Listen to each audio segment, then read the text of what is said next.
All right.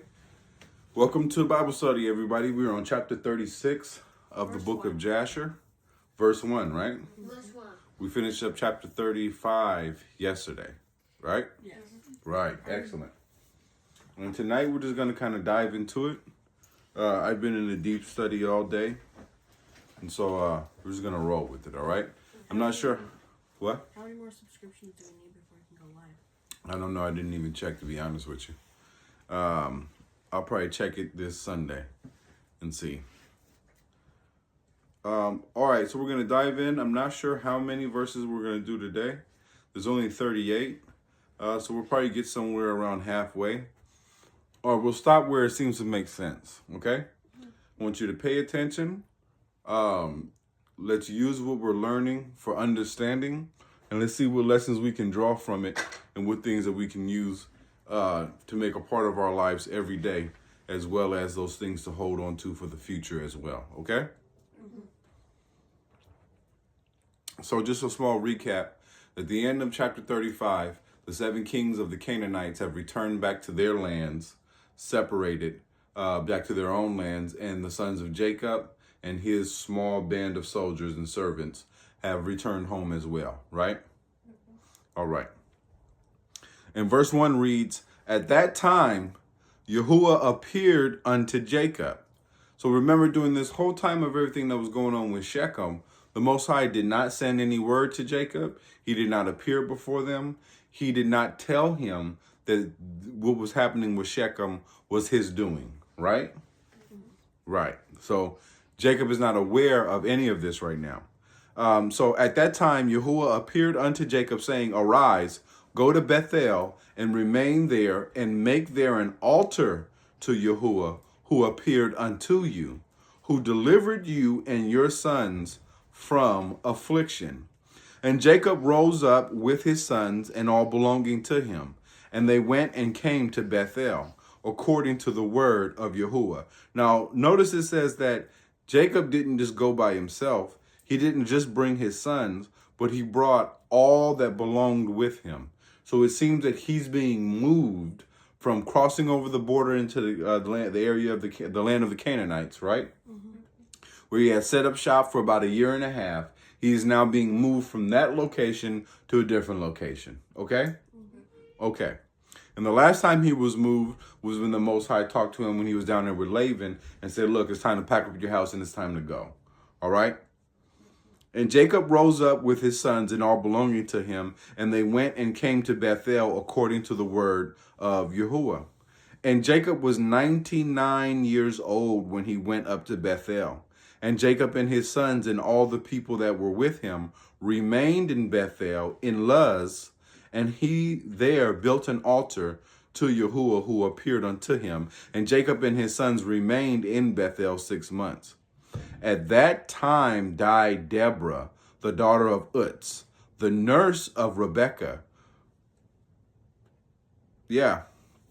who had been with Jacob, and Jacob buried her beneath Bethel under an oak tree that was there. So remember that Deborah was one of the servants from his mother that she sent down to Laban's house to watch over Jacob and basically help him take care of the kids.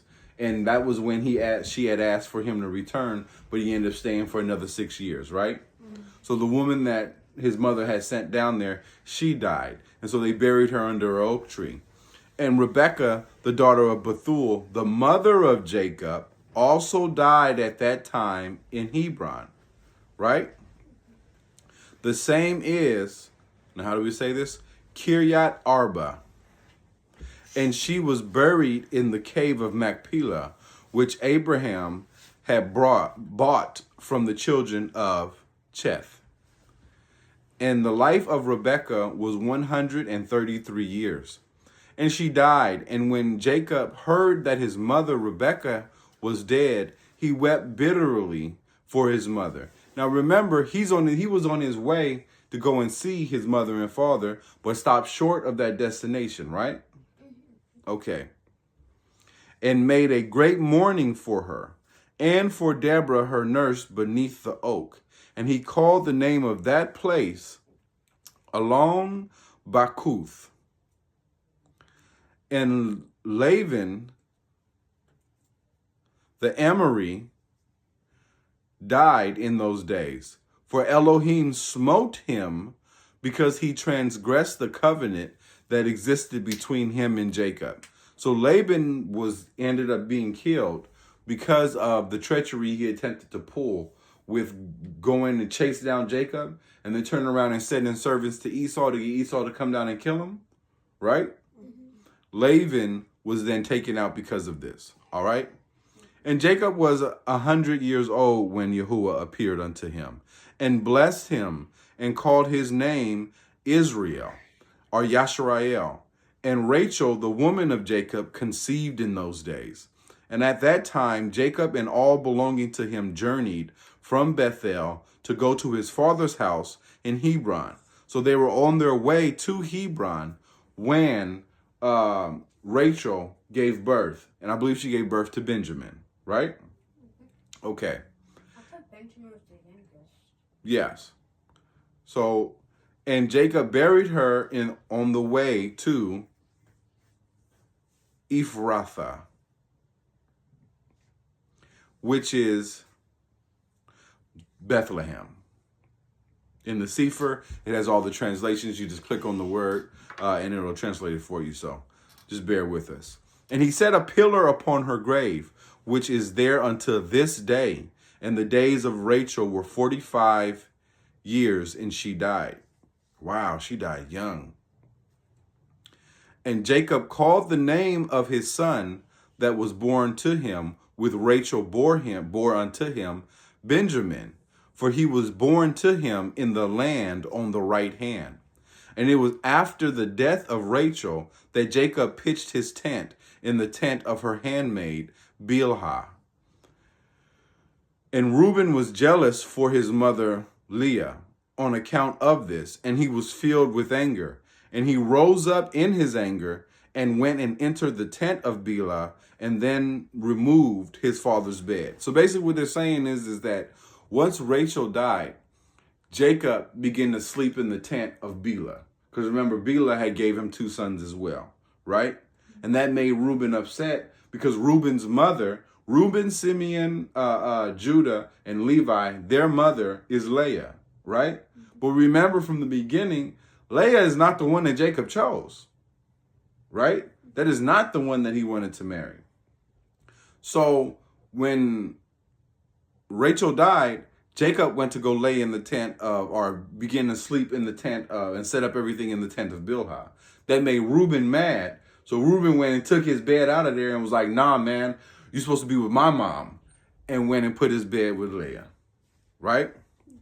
At that time, the portion of birthright, together with the kingly and princely offices, was removed from the sons of Reuben. So the reason why everything wasn't passed down from Jacob to Reuben, with Reuben being the oldest, is because of this act that he had done. Okay? And it wasn't just the birthright that was taken from him. The kingly and princely offices was removed from the sons of Reuben, for he had profaned his father's bed. And the birthright was given unto Joseph. So the birthright, the same way that it left from Esau and was given to Jacob, the birthright was taken from Reuben and was given to Joseph. Do you understand? Yeah. But that's not all that happened, because Reuben didn't just lose the birthright. He also lost the kingly office and the priesthood. You understand? So the kingly office was given to Judah and the sons of Judah. You understand? And the priesthood was given to Levi, which means that it was decided that kings would come from Judah to be over our people, as all 12 sons. But the priesthood, doing the works of the Most High, would go through Levi and his sons. You understand? Because Reuben had defiled his father's bed. Because originally, all 3 positions would have went through Reuben. And the sons of Reuben would be reigning over us. Right? But that is not how it is. And these are the generations of Jacob who or excuse me, yeah. These are the generations of Jacob who were born to him in Padan Aram. So in the land of Padan Aram. And the sons of Jacob were 12. The first sons of Leah were Reuben, Simeon, Levi, Judah. Then Issachar and Zebulun, and their sister Dinah. And the sons of Rachel were Joseph and Benjamin. The sons of Zilpah, Leah's handmaid, were Gad and Asher. And the sons of Bilhah, Rachel's handmaid, were Dan and Naphtali. These are the sons of Jacob which were born to him in Padan Aram. And Jacob and his sons and all belonging to him journeyed and came to Memre, which is Kiryat Arba. That is Hebron, where Abraham and Isaac sojourned. And Jacob with his sons and all belonging to him dwelt with his father in Hebron. So they made it back to Hebron, where Isaac was currently living. Right? Okay. So they're there. All of the 12 sons have been born. They're alive. Jacob is alive. Dinah is still alive. Right? Rachel has died. Right? Jacob's mother, Rebekah, has died. And her handmaiden, Deborah, has died. Right? All right. And his brother Esau and his sons and all belonging to him went to the land of Seir and dwelt there and had possessions in the land of Seir. And the children of Esau were fruitful and multiplied exceedingly in the land of Seir. And these are the generations of Esau that were born to him in the land of Canaan. And the sons of Esau were 5. And Adah bore to Esau his firstborn, Eliphaz. And she also bore to him Reuel. And, this is a long one, Oholibamah bore to him Yaish, Yalem, and Korach. These are the children of Esau who were born to him in the land of Canaan. And the sons of Eliphaz, the son of Esau, were Teman, Omar, Zepho, Gatam, Kenaz, Emlex, and the sons of Reuel were Nakath, Zerach, Shammah, and Mizah. And the sons of Yeish were Timnah, Aliah, Yethulyahu, and the sons of Yalam were Alah, Pinor, and Kenaz. And the sons of Korach were Teman, Mizstar, Magdiel, and Eram. These are the families of the sons of Esau according to their dukedoms in the land of Seir. And we're going to stop right there at 25. Now, we know that we talked about before, whenever they're giving you a bloodline, whenever they're talking about this person and who are their sons, this is for future reference or for future understanding, right? Obviously, when it comes to the generations, being here in America, we're not going to be able to touch base with all the full understanding that we need as far as who are these peoples, what locations were they in, because so much history has been changed, it's been washed, it's been lied, it's been twisted and turned. We understand that. But guess what? God doesn't do anything for no reason. There must be a time or a point where, as a people, we are going to get the knowledge back into the areas and lands to be able to trace these people and see for sure who they are. Like we said, all knowledge was never lost. The knowledge that we had access to was changed, devised, and set against us, right? And that's perfectly fine.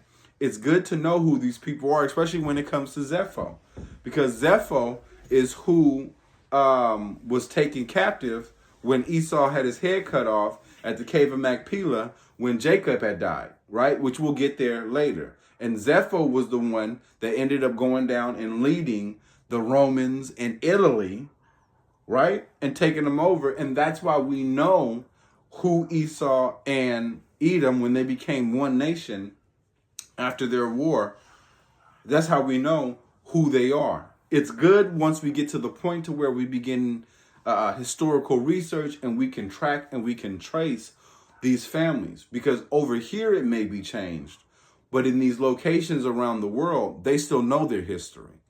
You understand? There's been great migrations all across the world.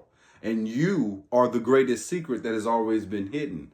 But all things must come to remembrance. And that's the responsibility of the Holy Spirit. So whenever you run across the names broken down like this, don't just write it off to the side and set it to the side.